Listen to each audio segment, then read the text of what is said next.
What is up, you guys, and welcome back to Arca-Scans, where we go over this week's potential movers directly from my scanner.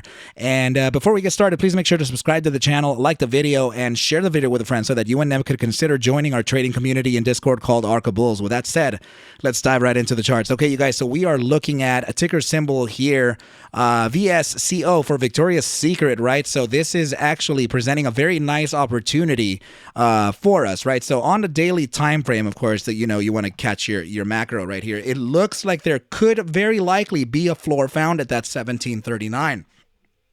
Okay, so the reason why I'm mentioning this ticker is because I do see an opportunity for the upside coming in the shorter time frame. So let's look at that 4-hour time frame, volatility versus momentum. Go ahead and notice that we have an absolute upside pivot here on both stochastic, the EMA 3 and the SMA 14, and please notice that we are contracting in volatility. This is usually a pair that is looked at for a statistical metric, an upside metric, right? So now let's go ahead and take a look at a couple other things, right? So what we want to see is a potential downside for the immediate short term, from either the 15 or the 30 minute for a potential entry, right? So go ahead and notice right here that we still have an upside even in the immediate short-term time frames. 30-minute time frame is showing a slight upside, right? It is a little overbought in the 30-minute time frame, but please remember that this is it usually plays out pretty fast. Upside pivot on the RSI as well. Okay, you guys. So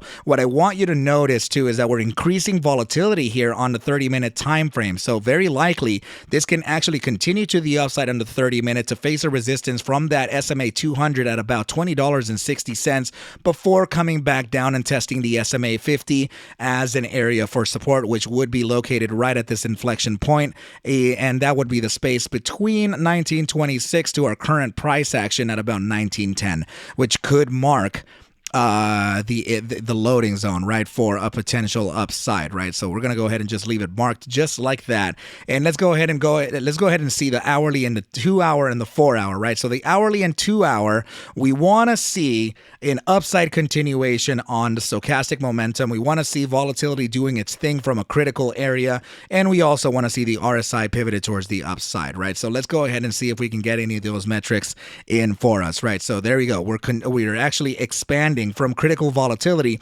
We have an upside pivot in the bullish control zone here for the stochastic momentum, upside pivot in the also in the gravitational zone here for the RSI. Very likely this can continue to the upside in the immediate short term. Let's look at the bi-hourly. Bi-hourly, same situation here. We're getting a critical expansion to contraction, and there is upside pivots on both the EMA 3 and the SMA 14, the RSI upside pivot, you guys. And and actually right now, very curious enough, the DMI is actually the bulls are starting to cross above the bears. So this is actually very, very nice for ticker symbol VSCO. Okay, you guys, now let's go into the 4-hour time frame, which we already saw. This is why we're getting that upside pivot, and go ahead and notice that it's in the gravitational zone of the bear's control zone. This right here would essentially pull us to the upside. That paired with contracting volatility, upside pivots on that RSI, and the trending market here is actually starting to curve for the bulls. I mean, that's kind of a recipe for a very nice upside. Okay, and also it would be an immediate short-term time frame ascending triangle breakout too, which would be very curious to actually get. So this would be just like this, right? So let's go ahead and just mark it off for us to kind of be in the same page, right? So just like this, and then let's grab another trend line over here and go ahead and put it right to this point, right? So this is essentially that ascending triangle that we're looking at, right? So oftentimes oftentimes these can be looked at as a bear flag, but in this case, it's looking like there could already be an end to the downside that we were looking for. To the downside presented by the sticker, right? So we have one wave to the downside, two waves to the downside, 3 waves to the downside. We have another 4th, 5th, and then this is our 6th. So usually anytime after 3, when you're starting to get 4, right? So I mean, look at this. We have 1, 2, 3, and then this 4th one here. This, of course, the price action led to the upside because people thought that was it. right? But of course, it created a bull trap. Price action continued to the downside for a few more times, and now we're on 6. So number 6 is showing to be the true breakout, and it looks like we could actually be making that happen, right? So just like we spoke of in the 30-minute time frame, let's see if we were close, right? We were looking at that potential retracement from 2054 at the SMA 200. Let's go back to that daily time frame and take a look to see how accurate we are, or the 12-hour, right? There we go. How accurate we are. So let's see our trend line here in a discretionary manner. $20.22. There you go, guys. So this is actually an area that we can face a resistance, and then we can face a little bit of a pullback here. Very likely to test the area of 1911, which is what we're talking about as far as the loading zone to happen, right? So that would essentially mark 4 tests of the resistance, which follows the golden rule of 3 before a breakout to the upside. You're getting test number 1 right here. You're getting test number 2 right here. This is going to be the rejection that we're speaking of tomorrow at about that 220 to 254. Retracement back to load for a continuation on to breakout and true breakout test number 4.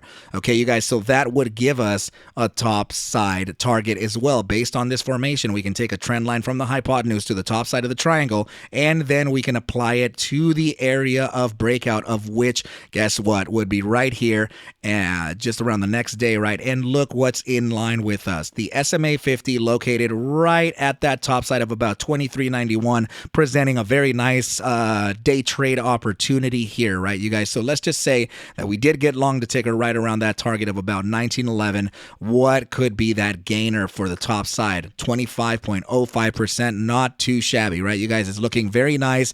I do think that we could actually make a pretty nice move to that upside here. There are a few other ways to take a look at the breakout. First of all, it can be, this is bull set number 1. The bull set number 2, right, would be actually right from the top side of the triangle to from the middle of the triangle to the bottom side, right? And that would be another target for us to kind of evaluate, which would lead very curiously enough to 2224, which is the resistance of all of these candles here. The third area of the bulls to load would actually, the bull target, or the third set of bulls would actually be upon the breakout zone. So let's just say that we were to break out here on Wednesday, right, tomorrow. So let's just say that we were to break out to the upside above the resistance line of the triangle, then that would lead to now the third set of bulls, and that would actually take us to the top side of about, I'd say, 2172, which again is another wave resistance, curiously enough. Okay, you guys, so those are pretty much the 3 targets that I am looking for ticker symbol VSCO, Victoria's Secret. As soon as we do get that retracement, wait for the pullback, right? 2022 to 2054 pullback area, particularly to the zone of about 1914, and then this price action could actually make a pretty nice upside run. Okay, you guys, so that is going to do it for this ticker. Please remember that I am not a financial advisor. Take whatever I do show and iterate within these videos as just a form of entertainment, as I cannot suggest for you to buy, sell, or hold any assets whatsoever. I need you to do your own due diligence, and everything will be cool. But with that said, you guys, I wish you well, a very, very good night, and I will catch you at the bell mañana. Adios.